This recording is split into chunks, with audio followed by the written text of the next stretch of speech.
بازار سے ایک مغرور آدمی گزر رہا تھا کہ اس کی نظر سر پر ایک ڈول اٹھائے عورت پر پڑی۔ اس نے اسے آواز دے کر روکا اور نخوت سے پوچھا، اے مائی، کیا بیچ رہی ہو؟ جی میں گھی بیچ رہی ہوں۔ اچھا، دکھاؤ تو کیسا ہے؟ گھی کا وزنی ڈول سر سے اتارتے ہوئے کچھ گھی اس آدمی کی قمیض پر گرا تو یہ بہت بگڑ گیا اور دھاڑتے ہوئے بولا، نظر نہیں آتا کیا؟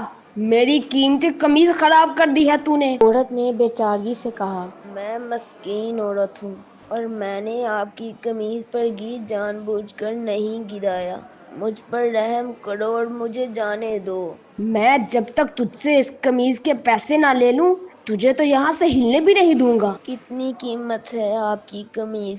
1000 درہم۔ میں ایک فقیر عورت ہوں، میرے پاس سے بھلا 1000 درہم کہاں سے آئیں گے؟ مجھے اس سے کوئی غرض نہیں۔ ابھی یہ آدمی عورت پر اپنی دونس اور دھمکیاں چلا ہی رہا تھا کہ وہاں سے ایک نوجوان کا گزر ہوا۔ نوجوان نے اس سہمی ہوئی عورت سے ماجرا پوچھا تو عورت نے سارا معاملہ کہہ سنایا۔ نوجوان نے اس آدمی سے کہا، جناب میں دیتا ہوں آپ کو آپ کی قمیض کی قیمت، اور جیب سے 1000 درہم نکال کر اس مغرور انسان کو دے دی۔ جا کدھر رہے ہو؟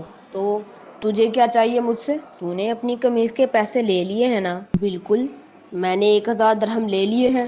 تو پھر قمیض کدھر ہے؟ وہ کس لیے؟ ہم نے تجھے تیری قمیض کے پیسے دے دیے ہیں، اب اپنی قمیض ہمیں دے اور جا۔ تو کیا میں ننگا جاؤں؟ ہمیں اس سے کوئی غرض نہیں، اور اگر میں یہ قمیض نہ دوں تو پھر ہمیں اس کی قیمت دے دو۔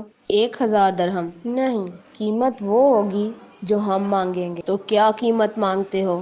2000 درہم۔ تو نے تو مجھے 1000 درہم دیے تھے۔ تیرا اس سے کوئی مطلب نہیں۔ یہ بہت زیادہ قیمت ہے۔ پھر ٹھیک ہے، ہماری قمیض اتار دے۔ تو مجھے رسوا کرنا چاہتا ہے؟ اور جب تو اس مسکین عورت کو رسوا کر رہا تھا تب؟ دیکھو یہ ظلم اور زیادتی ہے۔ کمال ہے ویسے، اب تجھے یہ ظلم لگ رہا ہے؟ اس آدمی نے مزید شرمندگی سے بچنے کے لیے جیب سے 2000 نکال کر نوجوان کو دے دیے، اور نوجوان نے مجمع میں اعلان کیا کہ 2000 اس عورت کے لیے میری طرف سے ہدیہ ہیں۔ ہمارے ہاں بھی اکثریت کا حال ایسا ہی ہے، ہمیں دوسروں کی تکلیف اور توہین سے کوئی مطلب نہیں ہوتا، لیکن جب بات خود پر آتی ہے تو ظلم محسوس ہوتا ہے۔